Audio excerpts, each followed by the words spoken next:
कल्पना कीजिए कि आप उस गाय के दूध से बना मक्खन खा रहे हैं जिसे चारा में दूसरी गाय का मांस और खून दिया गया हो। जी हाँ, ज्यादातर पश्चिमी देशों में ऐसा ही होता है, जहां गायों के चारे में सस्ते प्रोटीन के लिए सुअर, मुर्गी, मछली और घोड़े तक की चर्बी और खून का उपयोग होता है। अमेरिका में यह दशकों से चला आ रहा है और यही कारण है कि ट्रंप की तमाम धमकियों के बावजूद भारत सरकार इस मुद्दे पर टस से मस नहीं हो रही है। भारत और अमेरिका की ट्रेड डील कृषि और डेयरी मुद्दे पर ही अटकी हुई है। भारत ने इन दोनों सेक्टर्स को अमेरिका के लिए खोलने से इनकार कर दिया है क्योंकि इनसे भारी नुकसान हो सकता है। इस विवाद की जड़ में है नॉनवेज मिल्क या उससे बनने वाले प्रोडक्ट्स। कई लोग सोचेंगे कि मिल्क नॉनवेज कैसे हुआ। वैसे तो ये पूरा एक बहस का मुद्दा है, लेकिन यूएस ट्रेड डील में जिस दूध को लेकर विवाद है वो ऐसी गायों का दूध है जिन्हें चारे में मीट या खून से बने प्रोडक्ट खिलाए जाते हैं, और अमेरिका ऐसी ही गायों का दूध और उससे बनने वाले प्रोडक्ट भारत में बेचना चाहता है। नमस्कार, मेरा नाम है अवनीश और आज की वीडियो में हम अमेरिकी नॉनवेज मिल्क को लेकर मचे पूरे बवाल को समझने का प्रयास करेंगे। दरअसल भारत दुनिया का सबसे बड़ा दूध उत्पादक देश है और डेयरी क्षेत्र में देश की अर्थव्यवस्था में करीब 3% का योगदान देता है, जिसका कुल मूल्य 9 लाख करोड़ के आसपास है। डेयरी क्षेत्र में अधिकांश हिस्सेदारी छोटे किसानों की है जो पशुपालन के जरिए देश निर्माण में अपना योगदान दे रहे हैं। डेयरी सेक्टर भारत की ग्रामीण अर्थव्यवस्था का एक बहुत बड़ा हिस्सा है।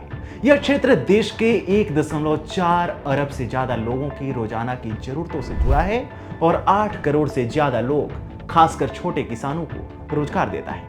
यही कारण है कि भारत दूध या डेयरी प्रोडक्ट का आयात नहीं करता और जो प्रोडक्ट आते हैं उन पर काफी बड़ी मात्रा में टैरिफ लगाता है। लेकिन अमेरिका चाहता है कि भारत उसके लिए अपना डेयरी सेक्टर खोल दे। अमेरिका अपने सस्ते डेयरी उत्पाद जैसे मक्खन, पनीर और दूध पाउडर को भारतीय बाजार में बेचना चाहता है। भारत ने इस मसले पर अब अपने कंडीशंस रख दिए हैं। वहीं एसबीआई की एक रिपोर्ट बताती है कि भारत ने अगर यह क्षेत्र अमेरिका के लिए खोल दिया तो हर साल देश को 1.03 लाख करोड़ रुपए का नुकसान हो सकता है और इसका असर छोटे किसानों पर ज्यादा देखने को मिलेगा।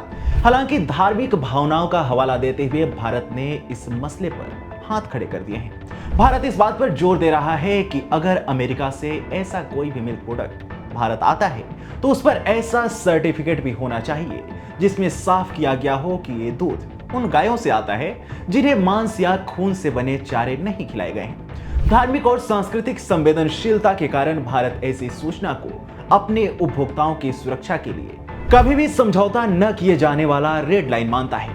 वहीं दूसरी ओर अमेरिका ने भारत की शर्त को गैर जरूरी व्यापार रुकावट बताते हुए इस मुद्दे को WTO यानी वर्ल्ड ट्रेड ऑर्गेनाइजेशन में उठाया है। ध्यान देने वाली बात है कि भारत में गायों को घास और चारा खिलाया जाता है।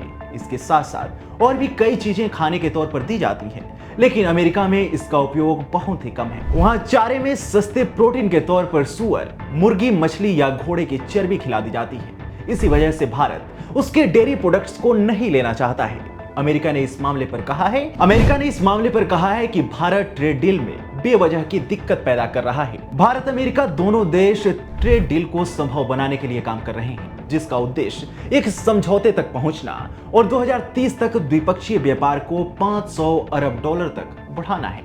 इस ट्रेड डील की सबसे बड़ी बाधा डेयरी और कृषि क्षेत्र के मुद्दे बन रहे हैं। ऐसे में अगर भारत दूध और डेयरी प्रोडक्ट से आयात प्रतिबंध हटाता है तो इसके बाद डेयरी उपभोक्ताओं की चिंताओं को लेकर गंभीर समस्या पैदा हो सकती है। आहार संबंधी सांस्कृतिक और धार्मिक संवेदनशीलताएं अमेरिका से डेयरी आयात के मुद्दे को जटिल बनाती है। दूध और इसके बाई प्रोडक्ट से जुड़ी ये चिंताएं गहरी हैं। भारत में दूध और घी सहित डेयरी उत्पादों का उपयोग रोजमर्रा के धार्मिक अनुष्ठानों में भी किया जाता है।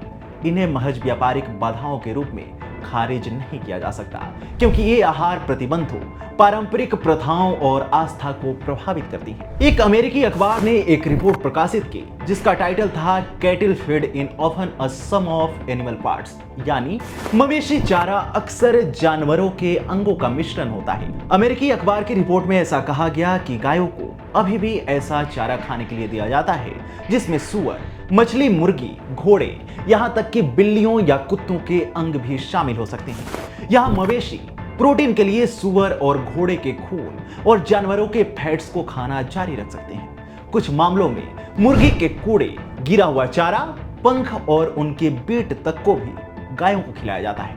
इसका इस्तेमाल अमेरिका में सस्ते चारे के रूप में किया जाता है।